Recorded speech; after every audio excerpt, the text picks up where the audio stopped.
Hey guys, last night I watched two films, Knowing and Kristy. Let's get started. In October 1959, a new elementary school in Lexington celebrated its opening with a competition in which students draw what they believe will happen in the future. One student, Lucinda Embry, fills her paper with a series of numbers while being guided by whispering voices. Her teacher, Miss Taylor, collects drawings before she can write the final numbers. On the day of the ceremony, Linda engraves the remaining numbers into a closet door with her fingernails. The works are stored in a time capsule and opened 50 years later when the current class disturbed the drawing. Disturbed DISTRIBUTES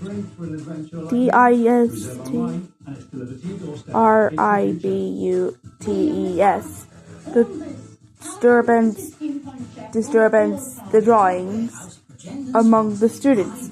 Lucinda's paper is given to Caleb Costello, the 9-year-old son of widow MIT astrophysics professor John Costello.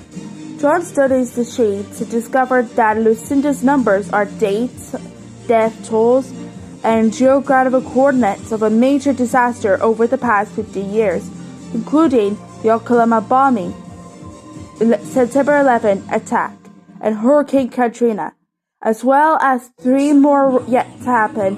He visits Miss Taylor, who, despite showing signs of Alzheimer's, tells him of the scratching on the door left by Lucinda. The next day, John leaves to pick up his son, where he witnessed a plane crash that takes 81 lives and realizes that it was the first unknown event on the list. John becomes convinced that his family has a significant role in his innocence. His wife died in one of the earlier events, while Caleb was the one who received Lucinda's message. Meanwhile, Caleb begins hearing the same whispering voices as Linda. John locates Lucinda's daughter Diana and her granddaughter Abby in New York, where he witnessed the next event, the train derailment caused by a faulty railway switch. He requests their help in preventing the final event, and although Dana is initially suspicious, she goes with him to Lucinda's abandoned mobile home. There, they find a copy of Matthias Marian's engraving of Ischenel's John's vision, in which a great sun is represented. They also discover that the final 2 digits of Lucinda's message are not numbers but 2 reverse letter E's, matching the message left by Lucinda under her bed. Everyone else, implying as an existential level event. During the search, Caleb and Abby, who were left asleep in the car, have an encounter with the beings who are the source of the whispers.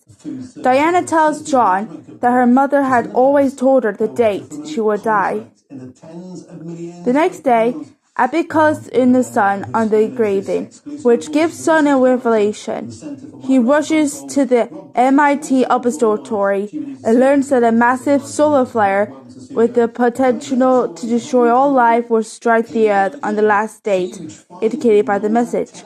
As Diana and Abby prepare to take refuge in nearby caves, John goes to the school and finds the door on which Lucinda engraves the final numbers. He identifies them as coordinates of a place where he believes they may find salvation from the solar flare. After John reveals that the caves will not protect them, the spiritual and now hysterical Diana loads Caleb and Abby into her car and flee. At the gas station, the whispering beings steal Diana's car with Caleb and Abby inside.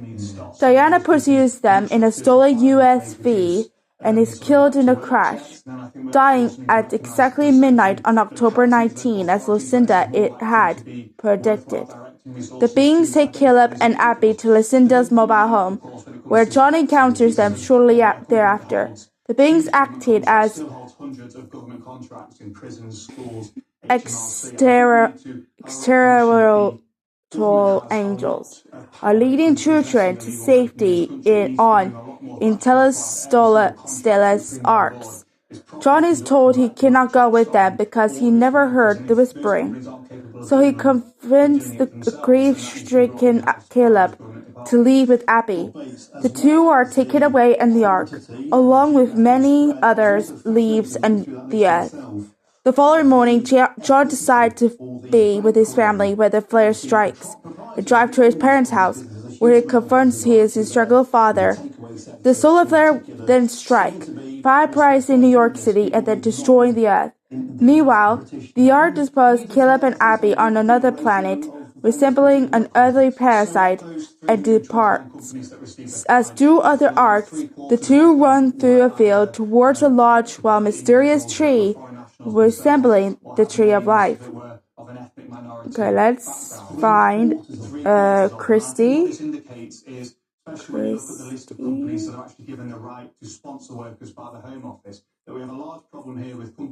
Really low-grade takeaways, nail bars. Please be short. Please be short. Please be short. To bring in workers, those workers then after 5 years will likely see their work visa expire, and then what we will end up in a situation with. All right, it's 7. Okay. Cases on this list is those individuals simply staying within that company. A hooded figure photographs a young woman's corpse in an empty field, followed by a multitude of internet screenshots and videos of women being killed in ritual murders of the cyber cult.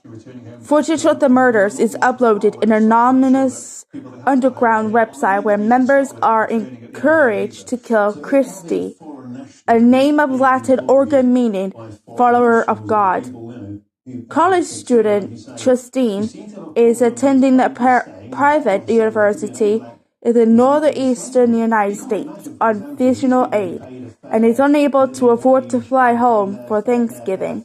Her boyfriend Aaron and roommate Nicole both leave for the break, leaving Justine to spend the holiday in Salute on a nearly empty campus, aside from security guard Wade, funky worker Dave, and groundskeeper Scott.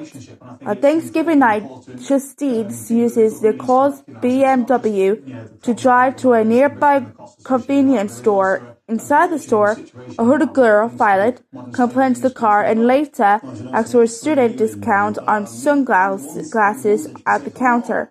Justine offers to pay for them, but the girl angrily refuses and calls her Kristy. That night, Justine finds that someone has access to her laptop, has a snuff film plays on the screen. Violet appears in the room with a box cutter, and Justine flees. Outside, Wayne is murdered in front of her by a masked man, and she finds Dave killed in his vehicle. The four cult clerics assemble, and Violet begins recording Justine, telling her that they will hunt her and that she should run to God. Justine flees to Scott's house for help. However, the killers murder his dog and hang him from a swing set in the yard. Justine attempts to call 911 for Scott's cell, but the gang has hacked it. They begin sending her video clips of herself and menacing text message. Justine attempts to hide, but is chased to the roof and cornered. She leaps from the floor, but falling through the branches of a tree help break her fall. Aaron arrives and is also killed. Justine uses Aaron's car to pin one of the cult members against a wall and crush him to death. She hides in the gym's swimming pool, stabbing a second member with her car keys and drowning him. Soon after, she beats a third to death with a baseball bat. She reads a text on the dead member's phone. It is from Violet, asking if he has killed Kristy yet. Justine responds yes, and finds photo of the cults of the victims with their declaration to kill Kristies of the world, pure, beautiful, and perfect women who they believe follow God. Justine uses pool chemicals to create a flammable powder.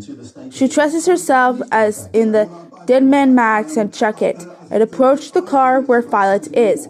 Justine informs Violet that the others are dead, and when Violet comes towards her, Trustee disposes her with the flammable powder, burning Violet alive. Trustee photographs Violet's corpse with a cell phone and uploads it to the website. A mortgage at the end reveals that a series of similar cult murders have been occurred in other states and cities, but with Trustee's testimony and access to the phone, many of the cult's members have been arrested. A post-credits scene shows a young woman being attacked by another cult killer outside her home, but the attacker is stopped by another Max individual. No, I didn't see that. I'll see you tomorrow. Don't forget to subscribe.